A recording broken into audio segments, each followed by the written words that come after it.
And welcome back, everybody, to another episode of Bubba and the BatFlip, episode 87. Going to recap your Week 11 FAAB action in the NFBC, take some listener questions, and much, much more as always. You can find myself on Twitter at BDintric, and my co-host is always, well, mostly always. He took the week off last week because I don't blame him. He went to an awesome place in Alaska. Don't blame him at all. No judgment here. I saw the desserts he made. I saw all the good stuff. Plus, he got the pinch hit on the probably best podcast in the world. So he's kind of a world star now. I'm surprised he came back to the show. You can find him on Twitter at BatCrazy. Toby, how we doing, man? Bubba, I don't know if you know this about me, but I'm kind of a big deal. Had a great week. I'm as Bubba mentioned, I'm very lucky. My family lives in a beautiful place in Sitka, Alaska. If anybody's been there before, a town of about 8,000 people in Southeast Alaska, right there on the water, mountains, everything you name it. It's just a beautiful place to go and visit. So really lucky to do that for a week and kind of get away and kind of refresh, which was really nice. And then I got home on Saturday night super late. And then on Sunday, I was very fortunate to be invited to guest host when Jeff Erickson was out of town for the MLB RotoWire podcast on Sunday night with Scott Jenstead. So that was really cool. Really nice of Scott to reach out. Very flattered that he did that. But yeah, I'm back, refreshed. You know, everything's going well. All the teams are like slowly creeping and crawling forward. You know, last week it was like I was mid 200s. This week I'm low 200s to high 100s. You know, so slowly but surely we're gonna make a run at third place in at least one league. So we'll see what happens. But everything's good. Obviously, like a tough week, I think, in baseball overall with. You know, not only the injuries like Glass now, but just MLB shooting itself in the foot again, over and over and over again, so that the discussion isn't about these great pitchers or these great hitters or the generational talents we have that are like 21 years old, 22 years old. You know, it's about how players are cheating again. You know, so frustrating on that level, but we move along. How are you doing? I'm good, and it is very frustrating because, like you said, they're highlighting it as baseball is cheating, not that baseball, not that players are innovative and trying to better themselves against the target because you let them do this. Like, let's look at the big picture of like this is steroids all over again. This was on your watch. Like this is what you did. You wanted this, now you got it. Here you go. Like it's very, very simple stuff, and it's really interesting. If they just asked the players or some people involved how to fix this, it'd be so much better. Like. Jeremy Blevins put out a tweet today. I had MLB moving average on last week, and he's done a ton of research on it. And he talked to like some of the best minds that I totally forget their names. The female doctor that did the research on the different types of baseballs. Meredith. Yes, Meredith. I think. Yeah, I'm horrible with names. Like I apologize now. And then I think the gentleman that does the seam shifted wake. Barton, he talked to him and some other people, and they talked about how even like in a dozen baseballs, not one baseball is the same. They all feel different. They're all sized different. The seams are all different. So that's part of the reason they use, like, even if it's just sunscreen and pine tar, strictly for grip. And that's what like Glass now talked about. He's like, I'm not using this stuff for the spin. I'm using it just so when you give me a cue ball, I can grip the baseball. Like it's that simple. I'm not doing anything else to do it. Where some guys are, it's very evident. Like Eno Saris, I haven't read the whole article, but he came out with an article at The Athletic highlighting all the guys with changes. And he says it's like 44 people have checked out, but it's only like 11 of them that have had massive changes. The rest of them are all within one standard deviation. So that can be minimal. That can be just changing temperature. It's getting warm. Like that's easy to do. But there's a handful that are kind of like, okay, let's watch this. It's just a shame, like you said, is baseball shooting themselves in the foot. I have the Sunday morning news on in the background this past weekend as we're doing stuff around the house, and Jeff Passan's on talking about cheating in baseball. Not these great players in baseball on national news. They're talking about cheating in baseball, and it's just not Vlad Jr., who we all want to hear about, right? Vlad, Tatis, any of the like dozens and dozens of young stars that could just highlight this game for years to come. We're talking about cheating in baseball. I tweeted it out today, and it's sadly I think going to come true. Is I already thought I had a really good hunch. I'm not the only one that there's going to be a labor shortage. There's going to be a strike. It's not going to be pretty, and it might be long. This is going to make it worse. Like it's going to make it very bad because what it'll be is the players are getting pinpointed as cheaters. So that's going to be a whole nother argument at the table. Like, we already had enough problems. Now they threw this into the mix. It's going to be bad. Going to be bad. So let's enjoy this fantasy baseball season for even the injuries and everything it is, because next year might be short. If we better get something. That's all I got to say. But it has the feelings of something bad's coming, like bad's coming. So yeah, let's enjoy this season. Yeah, and it's tough because it's the same thing that happened with steroids, like you mentioned before, where it's like you have guys who are competing, and it probably starts with one or two guys who start using, substances or like the sticky tack or whatever it is, and they're doing really well. And baseball knows that it's happening, right? It's not like it was an open secret. So they were encouraging spin. They were encouraging more exactly. They're doing this, and so in order for everybody to keep up, they've got to do it, just like with steroids, right? It wasn't just batters that were on steroids either, right? It was pitchers.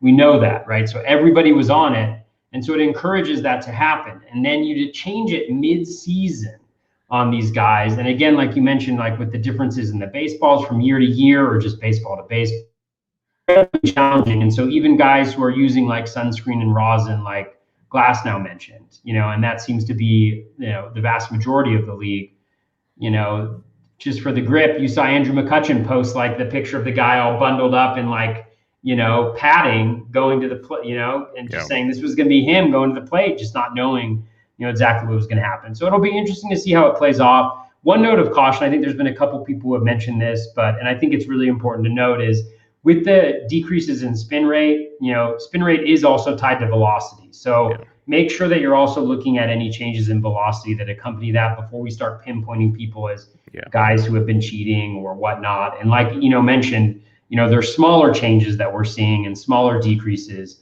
And so those may be the guys that also are you just using, sunscreen and rosin. And it's not all the same. And it's going to be fascinating to see what happens, but it's also going to be incredibly challenging because, it's going to be just crazy to see what happens over the next weeks. There's so many unknowns about what's going to happen, whether it's going to, we'll see what happens. But like the unknowns of the way they're going to randomly decide during a game to go check stuff. Like that's how they're telling the umpires randomly go check. Like, okay, that's going to be feeling like targeting. That's going to start a whole nother like dilemma situation there. And then they have to decide when and who to suspend. They're saying it's going to be starting with a 10-game suspension that's paid, but you can't put them on the IL. You can't replace them on the roster. I mean, like other suspensions, you can like basically make them inactive, whatever, and do things. So it's really weird. It's really, really weird. Like it's going to feel like the COVID IL all over again last year when you like, it'll be a Wednesday and you think you got your guys 2 starting this week. And all of a sudden he's like, okay, well, that sucks. Like, here we go. And so it's going to be just one of those take the lumps and go because baseball's screwing it up.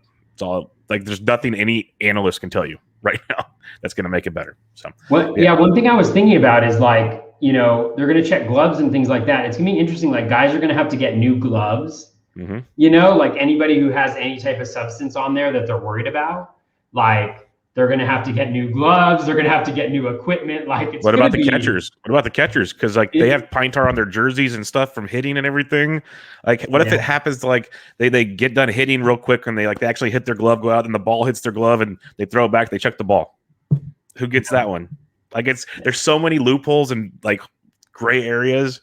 It's gonna be such a disaster. Such a disaster. Yeah, and then I see this quote, like there was an anonymous quote from a player in an article today where they were like, nobody's gonna change until they come down hard on somebody.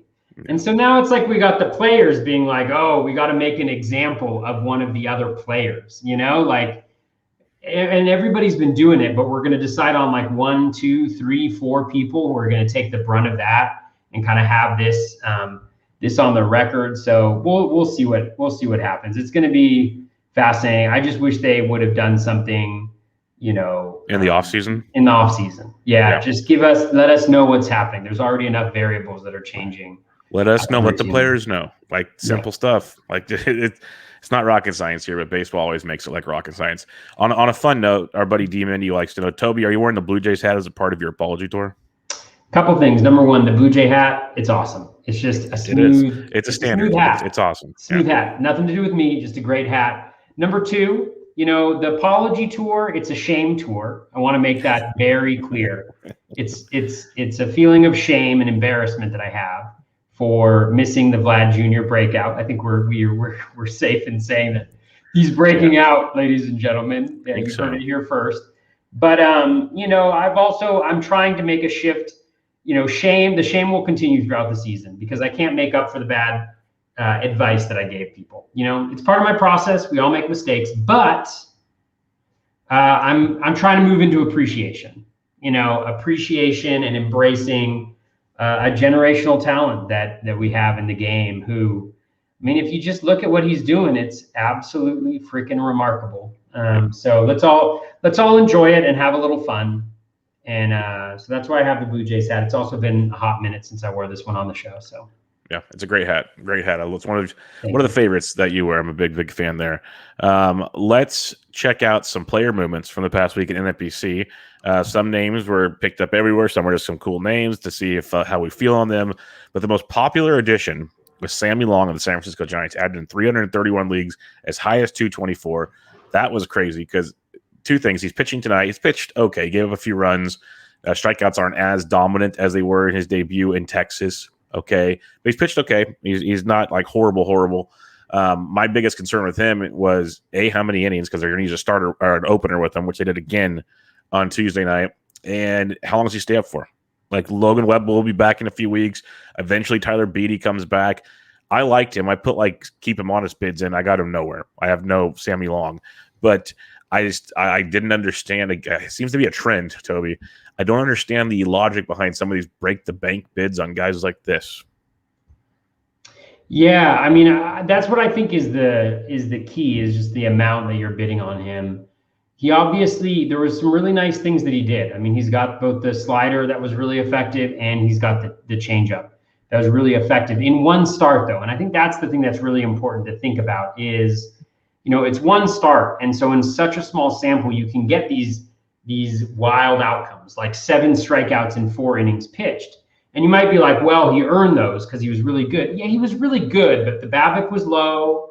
I think he gave up 1 hit out of 7 or 8 balls in play. In addition to that, his swinging strike rate, I think, was 13%. His CSW was a little over 30, which is good, right? It's above league average, but it's not like striking out, 16 guys per 9 innings. So you knew that was going to kind of come back. And I think the one concern that I had with him was just the fastball, the fastball and getting strikes in the zone. I think his Z contact was like 94% or something like that, which is really bad. And so again, it doesn't mean that he can't be effective, but if you can't dominate in the zone, then you're relying on guys chasing on pitches outside the zone. And as they become aware of your repertoire, as they know that they can maybe lay off of, some of the off-speed pitches, if they're able to do that, then it makes it a challenge. So I still think he was a good guy to go after and to pick up, but it's just the amount of the bids, that we're talking about now. And now we're down to like $400 or $500, right?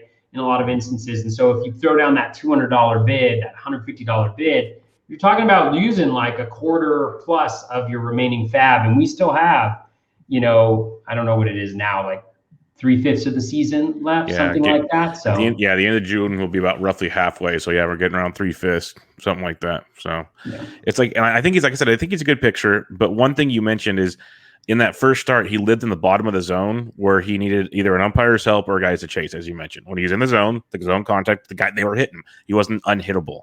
So I think people just saw the 1 hit, 7 strikeouts, like, oh, this kid was dealing, and he was getting affected that day. But it's one of those, like tonight, he's not getting blown up, but the D-backs are hitting him. Like they're like he just gave up a double off the right field wall as we're talking. He's not fooling people with his off-speed pitches. Like they're in the zone and they're smacking it. So he needs to work a little more on that. I think he'll be good eventually, but the hype train was big. And Alex Thistlewood makes a good point here. He a couple things. He says, "Hey, Bubba, the highest bid in a total of 100 leagues is always going to be what WTF." I agree. 224 is the highest. I saw a lot of triple digits. Period. Like a lot of $100 bids. I saw some as low as like 11. That would have gotten me. I had him as 11 as the highest. I was anywhere from like 5 to 11. So, but most places you were 50 plus.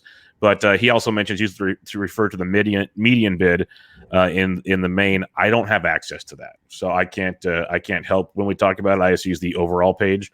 But top of my head, I'd say the median bid was probably like 80-ish, 80 or 90, I would assume, off the top of just seeing kind of what I saw throughout some people posting stuff. And to me, that was still like, no, not at this point in the season with all the money that's been spent. Not for this guy. Like if you wanted to take a, let's throw this out there. I had a question from Richard Sands. He's a regular listener of the show. He hit me up on Twitter earlier when I tweeted some fun stuff about Luis Castillo because he threw well on Tuesday night. And he said, I have Luis Castillo available in a 12-team league. Would you drop Jordan Montgomery for him? And I basically said, if you aren't like running away in pitching, like if you're not safe in pitching, I would, just because if Castillo turns into at least close to what we expect Castillo to be, he's an ace, and you can't find that anywhere. It's like Jomo's good, but we've seen the roller coaster.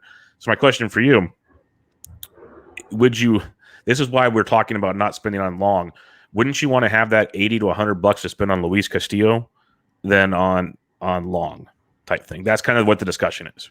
Yeah, totally. And that's the thing, like with rookies, we're kind of, we're just, we're hoping in a lot of ways. And his projection was pretty good on a couple of the projection systems. I think Steamer and the Bat had him pretty highly rated too. So we'll see. In main event leagues, he went in 43 leagues, max of 146, min of 8. So I think your 80 as kind of the median seems about right. And it's still a ton. And then you also have questions about, it's nice that he's coming after an opener, but like you still aren't going to necessarily get the volume that you would get from, like a Castillo is going to be available in a lot of leagues, but volume is also going to be really key, I think, as we get further down in the season, because we still don't know what teams are going to do, right? Like our teams that are out of contention, are they going to start sitting, their aces who are pitching really well just to make sure they don't bump up against that 180, 200 innings pitched after last year, just to kind of conserve them. Even the guys who are competitive, what are they going to do to cut back? So volume is going to become even more important as we go along. Yep. But again, I mean, it doesn't mean Sammy Long was a perfectly fine addition. Perfectly fine addition. I think it's just a matter of, managing that FAAB in the right way. Exactly. Let's have some more fun with it this way. He's way down the list. Probably wouldn't even have got to him. But, Jackson Kowar came up last week. He wasn't available in NFBC. Got destroyed in 2 starts. And before he got destroyed, he was the AAA pitcher of the month. Like, he was lights out everywhere. Looked great. He definitely has not looked good the first 2. Like Logan Gilbert didn't look good the first 2.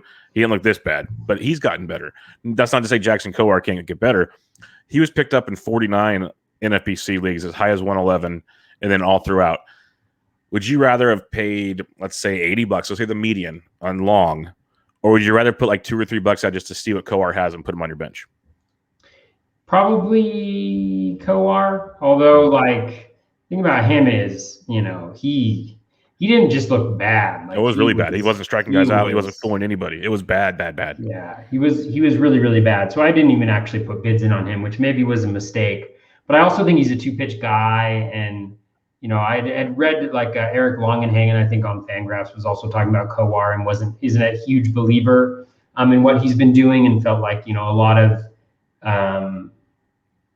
of what he was doing wouldn't translate necessarily at the major league level. We'll see whether that ends up being the case. But yeah, I mean, that's my general philosophy, is to take those kind of lower end shots at guys versus spending a lot of FAAB on some.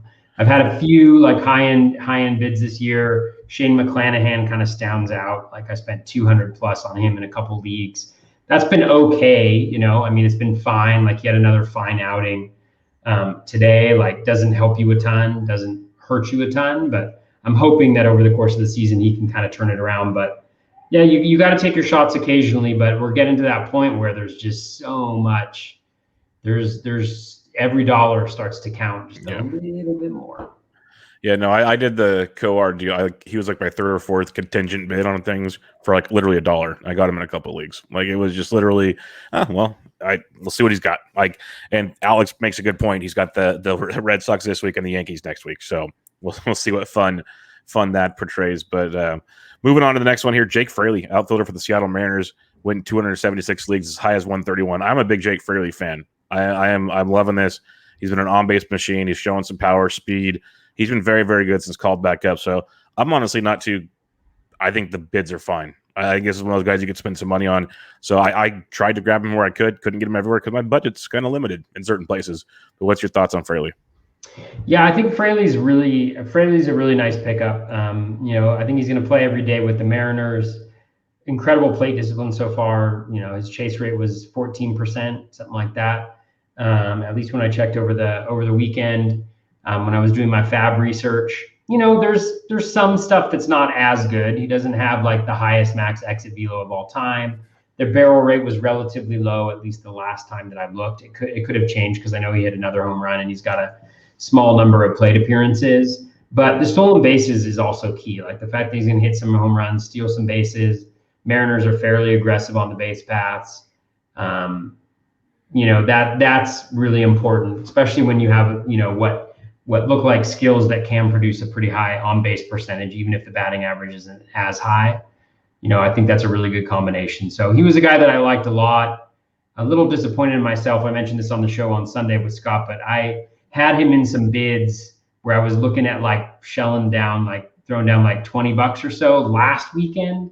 And I lowered the bids down like to the kind of $4 range or something like that.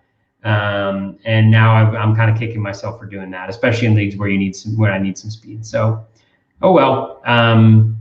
But yeah, I really like him a lot. Yeah, he's the guy that I was on in like the early preseason on best ball DC type drafts. So I was really happy with him. And then like buzz out of Seattle. Well, he's not really going to have a job. He's hurt. All these things. So I kind of waved off on him a bit. So I'm liking him there. So I got stuff stashed away. I wasn't able to get as much as I'd like either in season long because just didn't have the funds to do it, unfortunately. I did grab him in Barf like 2 weeks ago. So I got him super cheap in Barf a few weeks ago. So that'll be nice because I need all the help I can get there. OVP League too. That's a really nice pickup. I'm just dying for live bodies there. It's been a rough season. The Atlanta Braves, Tucker Davidson, picked up in 228 leagues as high as 111. Had a rough go on Tuesday against the Red Sox. He's been pretty good. Second start, he looked really, really good, like much, much better than people thought. Didn't go so well against Boston. He's going to have a second start this week that could definitely change things around. I like the pedigree. He's going to have a spot in the rotation for a little bit. I put some $15 to $20 bids on him. Didn't get him anywhere though. Yeah, he wasn't available in most of my 15 teamers, and some of the 12 teamers. I think I had him pretty low down there. Yeah, I mean, he has looked really good, but again, the end zone contact isn't great. And the reason why I go to that so frequently is really for me, if a guy can dominate in the zone, that's so important because it means that he doesn't need to kind of chip away at the edges and have guys chase. So I thought he was good. He's got the solid 12.8% swinging strike rate heading into today. A little bit of control issues, with the walk rate. I think he's had a little bit of difficulty in the minors with that as well. Some luck, the 188 BABIP heading into today, the 89.7% strand rate. We kind of saw him early. I think he got kind of BABIP'd a little bit. I think he gave up 2 singles before that Devers home run. And then the following inning, it was like a walk and 2 singles. So, and so those things happen. This was always a really tough matchup. I think I can't remember. Is he easy or tough at the second half of this week? Let me check for you. He's got St. Louis. Yeah, this was one of the reasons. St. Louis has been really good against lefties. Or the last time I checked, they had been really good against lefties so far this year. A lot of right-handed bats in that lineup. Goldie and Molina and DeYoung and a couple switch hitters. Arenado, thank you. I'm missing like the big one there. So I wasn't that into him, mostly because of what the starts were looking like. I mean, going up against Boston, honestly, like Boston and Toronto are kind of on my no-go list at this point in time. Even though sometimes you'll get burned doing that, I think more often than not you'll end up on the safer side of things. So yeah, but he was fine. Some skills, definitely some interesting skills there. Yeah, Boston, Toronto, Houston are like the no-go zones for me. Gibson threw well on Tuesday. He got the job done.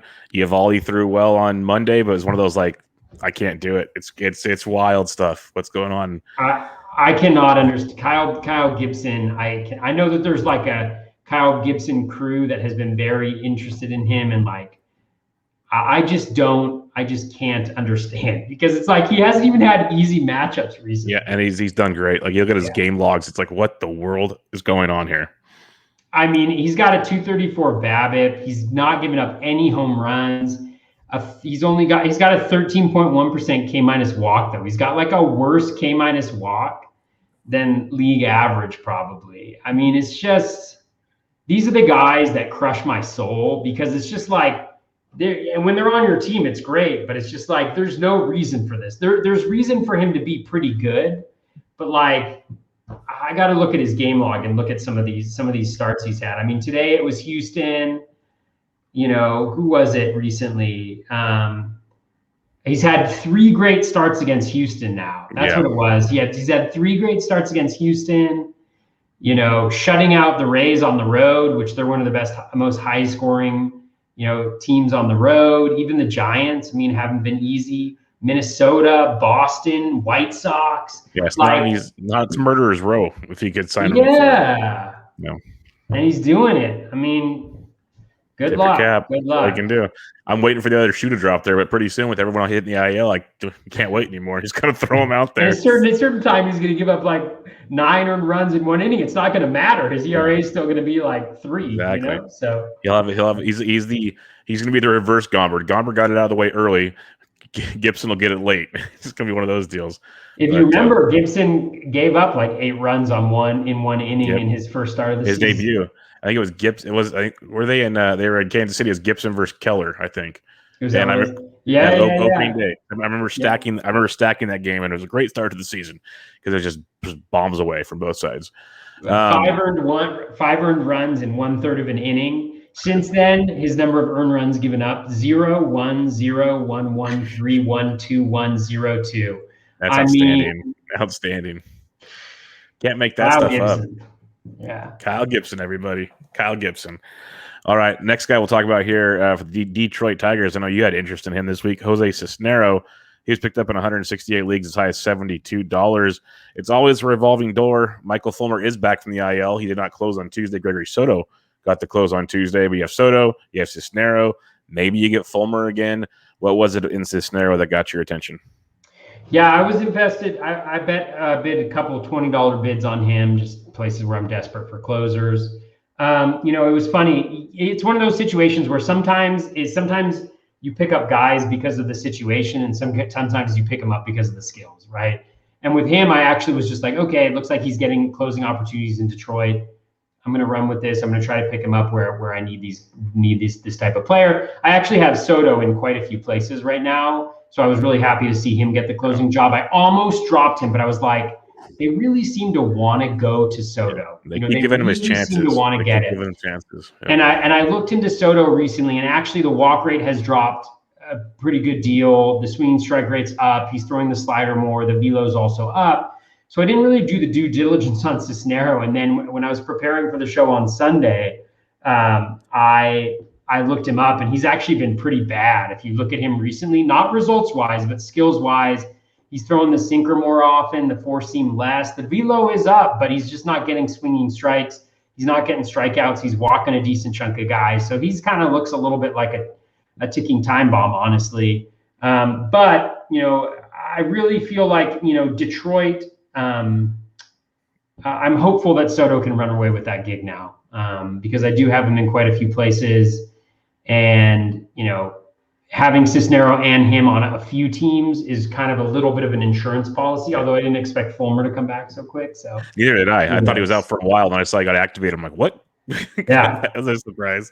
Honestly, it's all luck at this point when it comes to closers. That not like saying that other people don't have skill, but on my perspective, like I've just been so off like throughout the whole season on who's going to get the next gig or who's going to pitch well this week. Like I'm just like, just throw it all at the wall, and I'm just hoping that 1 or 2 of these guys stick at some point. Yeah, it's like there was a discussion, a Twitter thread. It was Rob Silver, Scott Genstead, Zach Waxman, and then I jumped in there to give my 2 cents that they didn't care. They didn't ask me for, but I gave it anyways. And it was Zach asked, you know, what am I going to do with Soria? Blah, blah, blah. Not to mention that D-backs just aren't winning baseball games, period. So it's tough to save a game when they're not winning. But it got our discussion of, you know, we have the theory, or at least some of us do, that even bad teams get saves, and that's true. It's very, very true. You're going to get a handful of saves. At the same time, there's bad teams with committees, which make it even harder to get saves. So that's where it gets tough. It's one thing if you're a bad team. Like in the old days, you could still take the Royals and they had Montgomery closing or something, whatever his name was. Like they always had like just that one dude. He's going to get like 30 save chances. Okay, cool. But now you look at these bad teams; they have so many options. Like the Tigers, it's almost to the point where if Cisnero and Soto are both healthy, you just pick one and you ride. You just ride because it's going to be 1 week. It's going to be this guy gets 2 saves. This week he gets none. It's just kind of going to be a revolving door. It's kind of like the Giants. They're not a bad team, but Rodgers and McGee. It hasn't even made sense lately. It really hasn't. Like McGee got the save the other night. Rodgers got like 2 before that. They were both on full rest last night when McGee got the save. It was all right-handed batters coming up. There was no rhyme or reason. Yeah, like I thought, I literally pulled my app up. I'm like, oh, Rodgers. Wait, no, okay, McGee's in the game. Like, there's no rhyme or reason to it anymore. Don't know what to tell you. So, moral of the story: if it's a bad team or a committee, just kind of pick your gun and like you at least have both of them in case something happens, which makes sense at this point in time in the season. But yeah, it's a mess. It's an absolute disaster. The Los Angeles Angels, yeah. Oh, I was going to say, it's so hard to time too. Like you think about earlier this year, the Giants is like the perfect example where it's like early on this season, I mean, McGee was just crushing it, right? And all of a sudden he starts to struggle, but his numbers are still pretty good, right? Like his whip right now, I think is 0.95. And then you have Rodgers, who hadn't given up any hits, hadn't walked anybody, but wasn't really striking guys out. So then the Giants shift, and then regression comes for Rodgers, right? He gives up whatever hit after hit after hit after hit, because regardless of who you are, you're going to have a reasonably high BABIP, and especially when you're that high of a ground ball pitcher. And now McGee, looks like he's again pitching pretty well. He's giving up homers because he gives up a lot of fly balls, but he's got a better whip now than Rodgers does. Yeah. And so now they're shifting over to McGee, and it's kind of like, all right, use the hot hand, but also part of this is like figure out who the best guy for the game is. And unless you see changes in like the skills or what they're able to do, understand that there's going to be the up and down. But because of the team philosophies now, like that's just not how they're doing it. They're going to use the highest leverage guys and they're going to mix and match. They don't feel committed to like any one guy. And that conversation was, it's super true. It's like right now, more than anything, you want to get teams that stick with a closer. Yep. It's hard to find right now unless it's one of like the big, like 10 or 11 guys. Like even, Jansen gets most of the saves, but that's because it's more of a rest thing. But like most of these guys, there's a handful of teams we did it before in the season. Like we felt comfortable before the season started, I think with 8 teams maybe. Like okay, these are the 8 teams. That means 22 teams are going committee. It looked like to start the season, and yeah, it's been a headache ever since. So we'll have to wait and see. And with Rodgers, I will say this: it's not just the being a homer defending him. I've watched a lot of his saves, and I said it before a long time ago. I said he's not going to strike guys out. It's going to be ground balls. They're going to have to get a lot of singles to score runs. That Giants defense has been atrocious behind him. I have seen them just butcher plays and make bad throws. There's the one Cubs game on a Sunday or whatever, or Saturday. He almost blew a 3-run lead, and it wasn't even his fault. Like that's why Longo's hurt. He ran into Crawford on a ball that he should never even have tried for. Like it was just such bad defense. But that's just a whole other story that really, really annoyed me about that because it all goes on Rodgers' ledger. And then I see guys tweeting out that Rodgers is like that game. Like literally should have been 3 batters, 3 up, 3 down. That was just there was one ball that left the infield, and they scored 2 runs. It was dreadful. So yeah, that's just me venting. All right. Los Angeles Angels of Anaheim, 164 teams picked up, $112 max bid for Patrick Sandoval coming off that big, 30-plus whiff game. Then on Sunday, he threw a decent, quality start, looked good, nothing crazy. So people are taking chances because, hey, we need guys. And Sandoval at one point in time, like a year or two ago, was pitching well enough. He was a fantasy viable player. So I think people are some might have rekindled some flames there.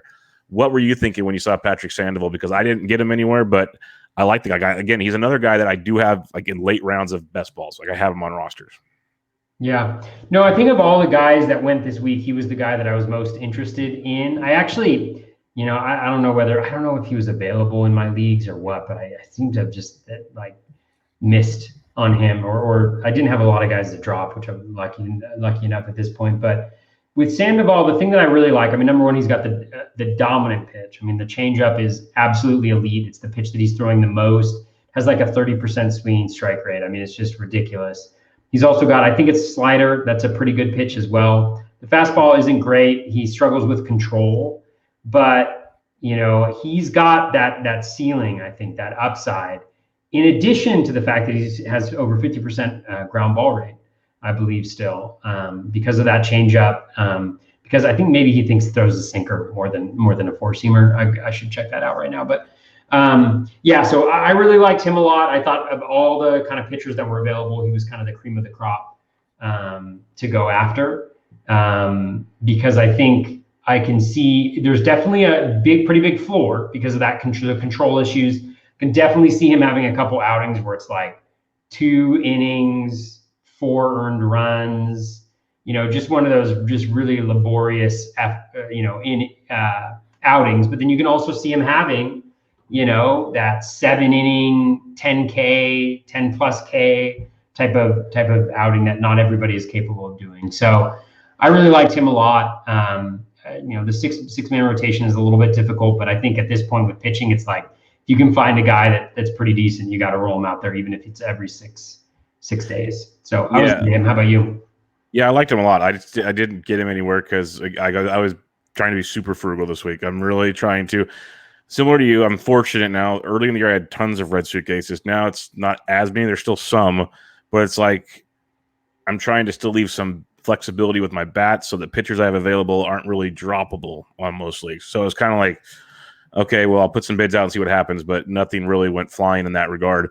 So I didn't get him there. I do like him, though. I like a lot of things you said as well. Like, he has the pitch mix that can play. He one thing I like about him a lot, like we talked about Coar, we talked about Long. Sandoval's going to be in that rotation, barring something crazy happening. He's going to be there. Like, would Long get demoted after tonight, for all we know? Like, it's just, it wouldn't shock me. I think he'll be here for another start or two, but nothing would shock me there. Like, he could go back. You have a few other too. So, like that was Sandoval. Yeah.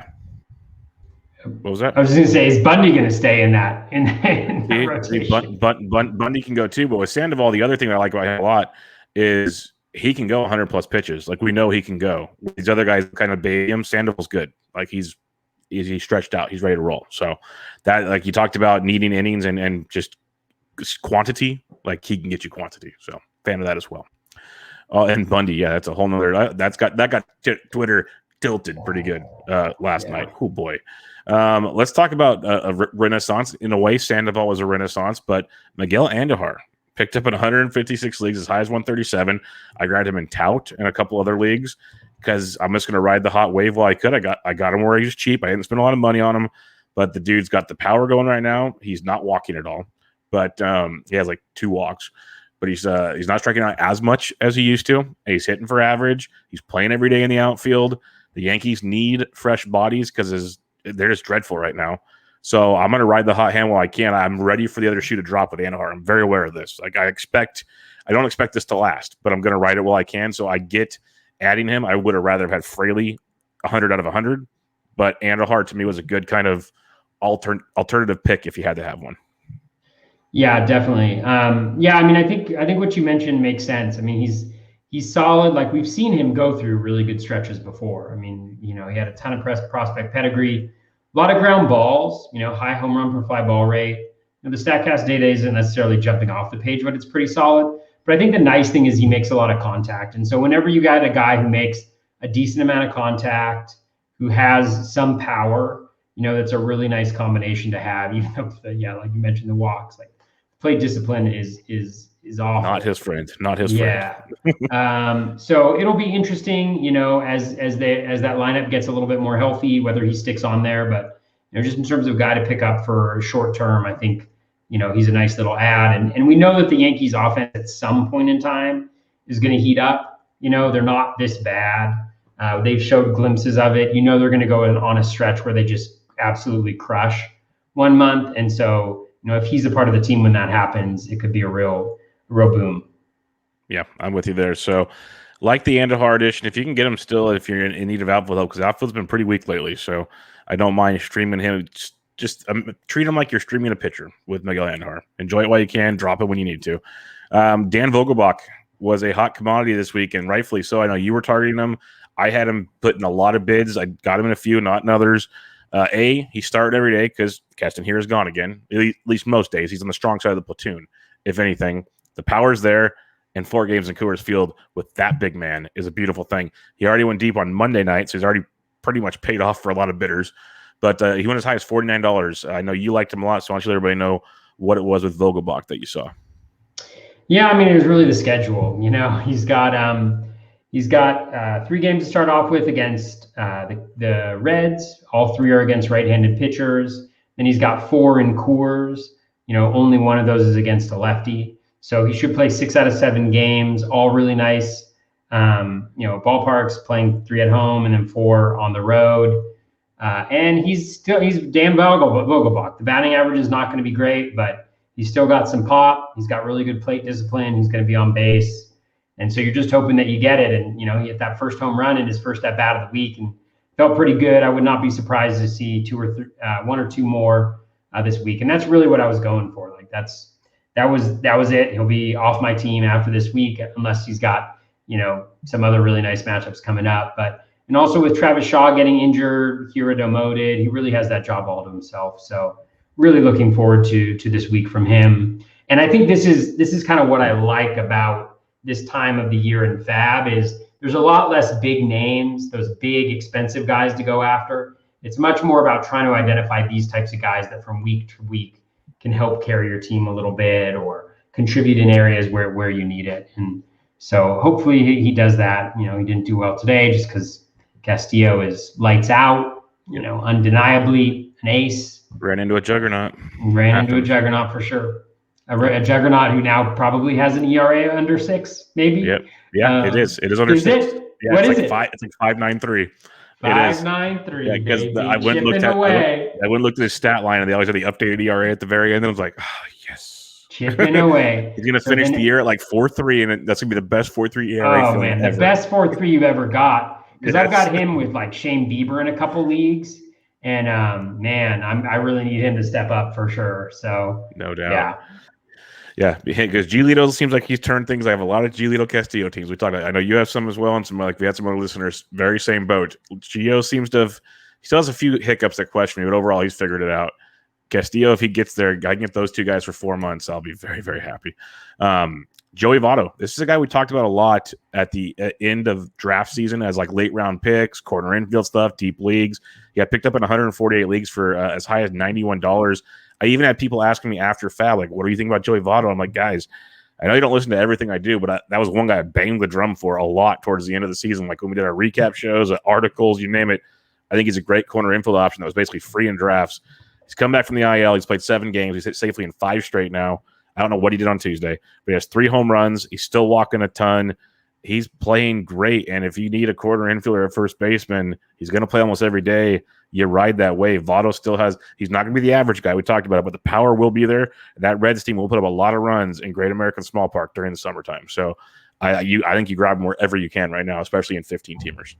Oh, absolutely. Yeah, he's going to be a real key part of if my teams do really well. I picked him up in all 3 of my online championships, or at least the 2 that I didn't have him, I think already. Him and Ross Stripling I had like in every single one, because Ross Stripling next week has a start at home against Miami, on the road at Miami, I think, and then at home against the Orioles for a 2-step. And he's been pitching a lot better. Velo's way up. And so with Votto, I think he's hitting really well. Like you look at the StatCast data, the max exit velo is really nice at 113. Barrel rate's really nice, above 12%. The batting average is not going to be what it used to be, like you mentioned. But a 237 batting average with that, in today's game, like that's like better than the league average. Yeah, at worst, he's a league average batting average guy with tons of pop. And obviously, OBP still stands tall. Like he's still beautiful there. Wow. So beautiful. Yeah, he's and even with his age and everything that goes, like all the shuffling in Cincinnati, they still hit him like 4th every day. Like they pencil him in there, so he's sitting right in the beautiful spot in a very good line. Like he's right behind Winker and Casty, and now India's leading off and getting on base at a ridiculous clip. Yeah, India. Like ever since he started leading off, I wrote about it this morning in one of my articles, and I was like, geez Louise, like it just popped off what he's done since the 9 games since leading off. It's amazing what happens when you put a guy like Winker and Casty behind you, so the guys have to throw you fastballs because they don't want to walk you. The kid's raking now. So this Reds team, they're going to be a force. They can get any semblance of pitching from Castillo, and maybe Gray comes back from the IL. This isn't like this is a fantasy show, but the Reds could be sneaky interesting in that Central Division as the summer goes on. That offense is legit. We'll go over a couple more. Speaking of the Reds pitching, Vladimir Gutierrez, he made his fourth start on Monday, got picked up in a 147 leagues, as high as $75. He's given up no more than 2 runs in every start. He's gone at least 5 innings in every start, 6 or more Ks in the last 2 starts. I've seen a lot of mixed reviews on the Twitter about him. He's got a 2.74 ERA, but a 5.22 xFIP. He's got 10 walks in his 23 innings to go with his 19 Ks. When you dig in on a guy like Gutierrez, when you look at his numbers and everything, are you a believer or not? Because he seems to maybe be getting a little better each start now. Yeah, I mean, maybe that's the case. It could be that he's getting better, that he's improving. I mean, yesterday's start was certainly, the best that he's had. I'm going to check out whether he's got any increase in velocity or anything like that as he's gone. No, it's gone down. I just don't see it. I don't see it. Like, what I see is a below average swinging strike rate, a below average O swing, right around league average, slightly below Z contact, which is good to have that. But then a 206 BABIP, an 82% strand rate, a 9.5% K minus walk, 0.78 home runs per 9. I don't see the makeup or what he can really do. Like, he's not generating a ton of ground balls. I think at this point he's just gotten a lot of fly balls instead of line drives, and so I expect him to run into one of these, like 1 or 2 innings pitched, 5 or 6 runs given up, and all of a sudden he kind of looks pretty similar to the pitcher we anticipated. The slider does look decent. That's the one thing that I'll say is, 19.7% swinging strike rate on it, 75% Z contact, 44% O swing on that pitch. So maybe it could be that, maybe he was throwing the slider a little bit more in his last outing, which I'll check out right now. That could be a road to success, and certainly the Reds aren't afraid to throw a guy more. Yeah, so he threw it about 25% of the time, the most of any outing so far. So he does have a pitch that could get him there, but at this time I would be really worried about a blow up happening at some point soon. Yeah, I have no shares in him because I could not get a read on him at all. The more I looked at him, I just couldn't lock in anything that made me feel all warm and fuzzy. So have no shares of Gutierrez, but he did pitch good on Monday. I'm just curious because, like I said, a lot of you're either all in or you're all out all over Twitter. It's pretty entertaining watching the love for him. Any other guys that were on your radar that you made some moves on this past week in the NFBC? The only thing that confuses me is whenever I see his name, I see Vladimir Guerrero. Yeah, I want to say it every time. And I will mention, we won't talk about these guys, but Max Stassi should be on everywhere. Just please do that. Mm-hmm. And Bobby Bradley is definitely a guy to either add or watch very closely because he'll be added by the end of this week. But he had another home run on Tuesday. He's not just power, which is what everyone talked about. He's hitting for average right now, which we'll see how long that lasts for. I get it. His BABIP's through the roof. But he's looked like a brand new man compared to the guy we saw come up last year and everyone was all pumped for and didn't do anything. He looks really good right now. So yeah. The only other guys that I added, I added Ross Stripling. I mentioned him. He's looked really good recently. The results haven't been as good, but I really liking what I'm seeing from him, especially in the velocity department. Caleb Smith was picked up a lot last week. I think so. I won't touch on him, but it wasn't a really active week. I think it was my least active week so far. Nobody really. I mean, one guy that I do like that may be available in 12s is Luis Urias. Yeah, I was about to say he just got activated. So yeah, he's looked really good from just a batted ball perspective, and he's been leading off discipline skills, batting lead off. Now with Shaw with the shoulder injury, he's really got a role in that lineup regardless of what's happening. So he's another guy that I think I may have added. I added him in a lot of places last week when Wong got hurt because I figured he'd go there, and he's got 2 or 3 position of eligibility. So yeah, he's got second, short, and third. Yeah, now with Shaw going down, that just locks him in even more. Like you said, his batted ball skill is actually very, very good, and if he's leading off, it's even obviously better. So, yeah, I'm with you there. If he's available and you need some depth, even if it's just depth on your bench, because the injuries are going to keep coming, folks. So the option to have that guy that can play second, short, third, multi or middle infield, corner infield, you take advantage of something like that. So. For sure. Yeah, I'm with you. It was a very light week for me too. Like I said, I got some Jackson Coar for like $1. I got some Trevor Williams for like $2. I literally none of my main bids went anywhere. I was all like contingent bids because Trevor Williams was supposed to be back this week. They pushed him back one more week, so he's got a 2-step next week. And originally supposed to be like midday Sunday. He had a 2-step this week, and that got moved to a 1-step as of late Sunday. I'm like, okay, I'll still take the 1 start against the Mets. That's fine. And now he's a 2-step come next week against Cleveland and the Dodgers. So it's like a good and a bad. So we'll see how that goes. But I might not even use him. But again, it was $2. It was speculative. Just do some stuff to churn and burn and see what happens. But yeah, very light week for me as well. But go check out the players that got added this past week. There's some good names on there that might be sitting around at least in a 12-team league for you that you can take advantage of. Like a Brendan Rodgers got added in like 70 leagues. He's still playing every day, even with Story back, and the kid is good. Prospect pedigree's there, seems to be hitting. So just keep an eye on guys like that. That's what I would say. And Alex Thistlewood makes a great point. Like with all the negative news we get for injuries, we got good news on Monday. Eloy Jimenez was cleared for baseball activities, and I know I was being optimistic, and Derek Rhodes like kind of slowed it down a little bit, very nicely, of course. Unlike most things on Twitter, he like was nice about it. But even if we get him back in, say, August, and we get anywhere from 6 to 8 weeks of Eloy Jimenez, that's a beautiful thing. That's because he was supposed to be out all year. That's pretty much like maybe a little September, but he was pretty much done. And the idea that we can get 6 to 8 weeks of Eloy, because he was dropped everywhere because the reports were he was done. So Alex says save some money for Eloy. Keep that in mind. Maybe not this week or next week, but maybe All-Star break. Start throwing a little Eloy out there to see what happens. So we shall see. Yeah. One guy that I did, I forgot I went heavy on was Spores. Spores on for Kansas on the City. Rangers. Yeah, Rangers. Who just blew a save apparently. Blew a save and a Kyle Gibson win.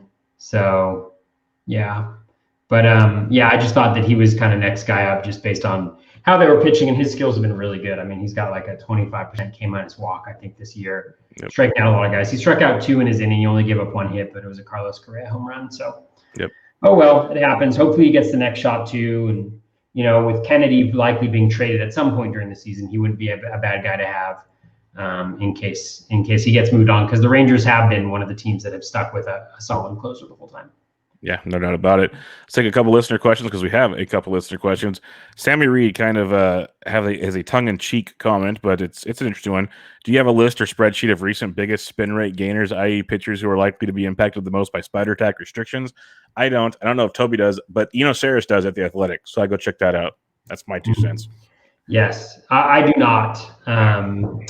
I don't, but I just read what other people do. Yeah, let me give me 2 seconds here, because when I see articles I mention this on Twitter, I will email them to myself, so I read them at a later date and time. And let me find this one. It was a spin rate article I saw on Monday or Sunday. It was Sunday because Mike Curling quote tweeted it, so I got on my vision. Ryan Venancio, good Twitter follower. He works at nextondex.com. He wrote a spin rate report. I look at recent MLB spin numbers. He did like 30 pitchers. So if you want to go look at something else there, he's got a list of 30 pitchers as well. So Eno's got his, but if you want to help the little guys out, Ryan's got you too. He's doing some good work. So go check out the goods there. So there you go, Sammy. We have breaking news, Bubba. I don't know if it's really breaking news, but Jose Altuve just hit a walk-off grand slam off of DeMarcus Evans. Okay, this isn't a victory lap show, but the Altuve 10th round stuff is looking good. I wish I had more of him. I have him on my most important team. Javi Baez in like the 8th or 9th round. Yeah, those are looking good. Even though I have Javi on my bench this week because he was out Monday with an injury, and they said he'd probably be out for another day or two. He comes back today and goes yard, so that's fun. I'll bring him back on Friday. Then he plays it for the weekend. Guilds has a question for you. Which Vlad jersey should I be ordering, powder or royal blue? I like the powder. I like the powder. Yeah, I like the powder blue. Yeah, it goes well with that hat. Yeah, And shout out to the guilds. He posted how he's doing so far in the main events and online championships. I know he's winning. I'm in an online championship with him, which is like it's got Vlad Sedler and John Fish in it as well. And he's winning that one, and has a really good team, but he's winning like a lot of his leagues. So shout out to him. I saw him tweet something out the other day with his rankings. Maybe it was a week or so ago. He's kicking butt right now, big time. Totally. Yeah. So shout out to him. I mean, everybody who's doing super well this year, it is very, very hard. It takes a lot of skill, and kudos to you. Yeah, I've been saving my. I don't want to show anything of where I am because I'm just waiting for the bad stuff to just go because it can unravel so fast. So we're having fun right now and hoping things keep going. That's why I post when I'm doing really poorly because when I post when I'm like doing mediocrely, then it looks like, oh wow, look, you're doing much better. Yeah, only one place to go but up, right? Yeah, there you go. I'm with you there. Freed Minds asks, thoughts on Soto and realistic expectations for rest of season. I'm assuming Juan. That's what I'm assuming, and I'd say he's like one of the best players in baseball. I want to say like third or fourth, but he could be first. He could be fifth. There's so many good players. I'm not worried about him. I know people are worried about him. I'm not worried about Juan Soto. Yeah, I am not worried about Juan Soto either. I mean, I think a good thing to do is just to check out the rest of season projections. I think that's a really good thing to do just to kind of check what your ideas are or like what this small sample we have so far, what they've been able to do, how that impacts what the projection systems see moving forward. And actually, in the most recent Rates and Barrels had a really good, him and Derek Van Riper had a really good discussion just about kind of regression and how it's baked into projections and things like that. But just to give you a sense, I mean, the Bat X has Juan Soto hitting 304 with 22 home runs, 65 runs, 63 RBI, and 7 stolen bases in the rest of the season, which gives him about a line of, probably 285, 30, 100, 90, and 8. So a really good season, not necessarily a Soto season, but a really good season. And essentially what it just means is he's expected to be really, really good moving forward like he was earlier on this season, but he's already performed under what, a lot of people I think were expecting, what the projections were expecting. That doesn't necessarily mean that he's going to overperform moving forward, but it means that, the true talent level is still incredibly high. Yeah, that's like we got to get to the point now where people are thinking guys are disappointments and everything. It's like as much as it sucks because you had them on your roster for 2 months, you just got to kind of forget about things and realize Soto's healthy now. It's going to warm up in Washington. We know that ballpark plays live. He's gonna unless something weird happens, he's gonna be Juan Soto the rest of the way. That's all you can focus on here on out. Like we talked earlier in the show, if Castillo can just pitch like close to Castillo for 4 months, that's all we can hope for right now. We can't like sit there and nonstop. Like that's why we joked. He's at 5.93 right now. Yes, like let's just like you just got to kind of what's done is done. As bad as it sounds, we can't be sitting there dwelling on that. You got to move on and pray for the best. Another listener question in the chat, watching the show with us, Alex Thistlewood with a good one. Listener question, preference between Austin Hayes and Harold Ramirez. I know we've talked about both of them in recent weeks for FAAB stuff. Austin Hayes got reactivated from the IL a couple days ago. Good ball player. I think I still have Harold Ramirez over Austin Hayes, but both very good. It's close. What about you? Yeah, I want to say I would have. I mean, it depends on what you need. Yeah, Hayes is your power guy. Ramirez is your average guy. That's where I see it. Hayes is going to get stolen bases. So let's see. So Hayes has played in 4 of 5 games since returning from the IL. He's hit fifth in all of those games. And then Ramirez has been playing pretty much every day in the middle of that lineup. Yeah. So I would say if Hayes is playing every day, then I would lean Hayes just because I think he brings the speed, which Ramirez doesn't necessarily, or hasn't in the past, I should say. He probably won't. Yeah, probably won't. And there's some limit to what Ramirez can do in terms of power just because he has such a high ground ball rate, 53.4%. Also doesn't have great plate discipline either, but makes a lot of contact. So I think both of them in 15-teamers are really solid. I think Hayes I would probably prefer a little bit just because of the speed. And I think the context is better with the Orioles just playing in that ballpark. Yeah, So I might lean Hayes in that instance, but I also think you need to monitor the outfield and how they utilize the outfield with the Orioles, because I think Ramirez at this point in time has a little bit more locked in playing time, and there's a little bit more competition in the Orioles outfield for Hayes. 100%. That's a big part of it too. Like Ramirez, barring something weird, he's not going anywhere. Where Hayes, you have Santander, you have Mullins, you have Mountcastle, you have Mancini's going to be stuck at first, but you have I know I'm missing one other one. Like there's a few other moving parts there in Baltimore.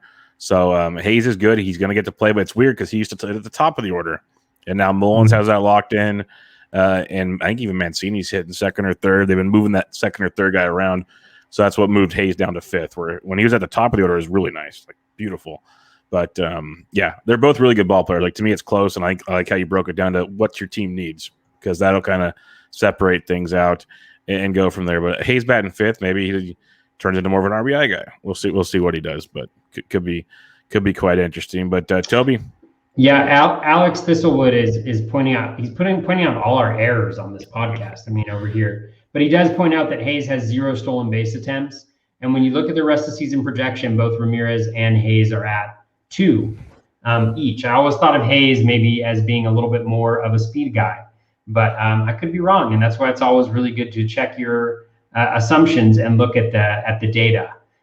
So I would say, I still think I probably prefer Hayes because there's a little bit more pop there, and the lineup and the situation might be a little bit better, but maybe it's not the stolen bases that really carry it, but they're pretty close. Those two. He's not running much, I would imagine, because he's been hurt a lot this year. He's been on the IL twice, at least twice. So yeah, I don't have any of him, so I don't know what he was on the IL for. I'm pretty sure at least one of them was like hamstring related or something like that. So that'll cut down on the steals from time to time. But hey, we'll see. They're both very close. I'm a Harold Ramirez guy, but nothing against Austin Hayes either. Nothing at all.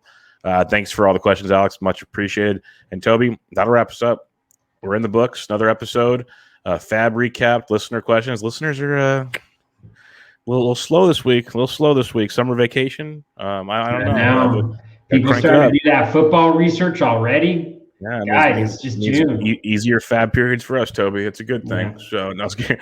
But final thoughts before we wrap things up.